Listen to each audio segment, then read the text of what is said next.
Hello everyone, welcome once again doctor Diya mushroom farm. तो ये देखिए रूम हमने पहले देखा था, ये देखिए रफलिंग वाला रूम है। इसमें हमने न्यूज़पेपर यूज़ करे हैं, कुछ लाइन नीचे यूज़ नहीं हो पाए, डिफरेंस देख लीजिए। देखिए ये केस रन हो चुका है कितना रफलिंग के बाद जाला। ये देखिए इस तरीके से हमारा जाला जो चल जाता है, जिसको हम आम भाषा में जाला बोलते हैं। तो ये हमारा रन हो चुका है, माइसीलियम दोबारा से जुड़ चुका है। अभी इसमें कल तक और कंप्लीट जो है वो आ जाएगा रिजल्ट। ज़्यादा भी 100% भी नहीं है, ठीक है। इतना ही लेवल पर भी हम इसकी कवरिंग शुरू कर देंगे कल जो हमारे बैग है। न्यूज़पेपर लगाने के बाद ये होता है कि आप जब न्यूज़पेपर को हल्का सा छिड़के की रिक्वायरमेंट होती है पानी की, ताकि न्यूज़पेपर उड़े ना और मॉइस्चर मेंटेन रहे। तो इस तरीके से देखिए, ये अब की बारी मैंने कुछ बैग्स में केकिंग करवाई थी। तो ये जो आपको दिख रहा होगा ये कंपोस्ट है, केकिंग में जो कंपोस्ट यूज हुआ था इस तरीके से। अभी इसमें हम कल कवरिंग करवाऊंगी मैं इसकी, और कल इसको हम कूल डाउन पे लगा देंगे। कई बार लोग एक दिन पहले भी कूल डाउन पे लगा देते हैं, 1 या 2 दिन बचाने के लिए, लेकिन अभी कुछ डाले में जैसे अभी है कुछ बैग्स जो हैं, तो इसीलिए मैं अभी इसको 1 दिन और इसी टेम्परेचर पर चलाऊंगी। उसके बाद इसको फिर मैं अभी कूल डाउन पे लगा दूंगी। बाकी जाला बढ़िया चला हुआ है।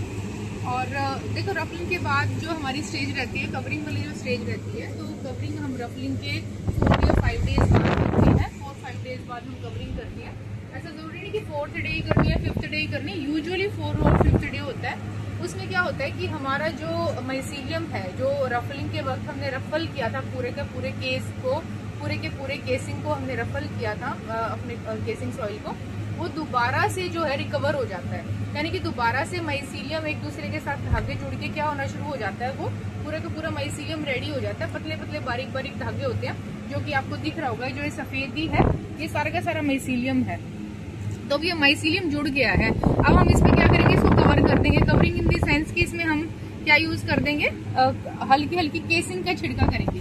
तो केसिंग से हम इस पूरे के पूरे केसिंग कवर कर देंगे। कवर करने के बाद फिर हम इसको कूल डाउन पे लेते हैं। कूल डाउन का मतलब इसको एयरिंग पे लगाते हैं, इसमें फ्रेश एयर इंट्रोड्यूस करते हैं। आज तक यानी कि स्टेज तक हमारी कोई भी फ्रेश एयर इंट्रोडक्शन नहीं होती है। आज तक इसमें हम मैक्सिमम CO2 मेंटेन करने की कोशिश करते हैं। उसके बाद जो है अब हमारा फ्रेश एयर इंट्रोडक्शन चालू होगा। देखो फ्रेश एयर और CO2 का जो रेशो है ना, वो हम मेंटेन करते हैं पिनिंग के हिसाब से। अगर स्टार्टिंग के जो हफ्ता 10 दिन है हमें पिनिंग बनानी होती है, हमें जो जाला है हमारा पतला बारीक जो हाइफे होता है ना, उसमें 2 तरीके के कंपोनेंट होते हैं, मेल हाइफे और फीमेल हाइफे। जैसे ही मेल हाइफे फीमेल हाइफे के साथ इंटरमिंगल होगा तो वहां पर एक डॉट तैयार होती है। उस डॉट को ही फिर उसके बाद पिन फॉर्मेशन में उसको बड़ा किया जाता है। जैसे उससे सरसों के दाने जैसा बनेगा, फिर मटर दाना बनता है, and then it will take the size of a button. इसीलिए इसको हम बटन मशरूम बोलते हैं। तो उस स्टेज में पहुंचने के लिए क्या होता है कि हमें मैक्सिमम पिनिंग बनानी है। तो मैक्सिमम पिनिंग बनाने के लिए हमें ज्यादा फ्रेश एयर की रिक्वायरमेंट होती है। हमें फ्रेश एयर ज्यादा लगानी चाहिए। 800 से 1000 ppm तक हम फ्रेश एयर मेंटेन करने की कोशिश करते हैं। दिन में 2-3 बार आप फ्रेश एयर लगाइए। अगर सीजनल वाले हैं सुबह शाम लगाइए। जैसे ही आपको लगती है कि नीचे जाला सिकुड़ गया है, पिन बन चुकी है, फिर आपको वो पिन उठानी है। उठाने के लिए आप अपने कमरे की CO2 बढ़ा लो। तो 6 दिन लगते हैं, 7 दिन लगते हैं, 8 दिन लगते हैं, 5 दिन लगते हैं। वो डिपेंड करता है कितने दिन में आप पिनिंग तैयार करते हो। 6-7 दिन ऑन एन एवरेज लग जाते हैं। उसके बाद हम उसको पिनिंग को उठा लेते हैं। तो इस तरीके से हमारा कुछ एक जनरल सा प्रोसीजर रहता है। And thank you so much for watching.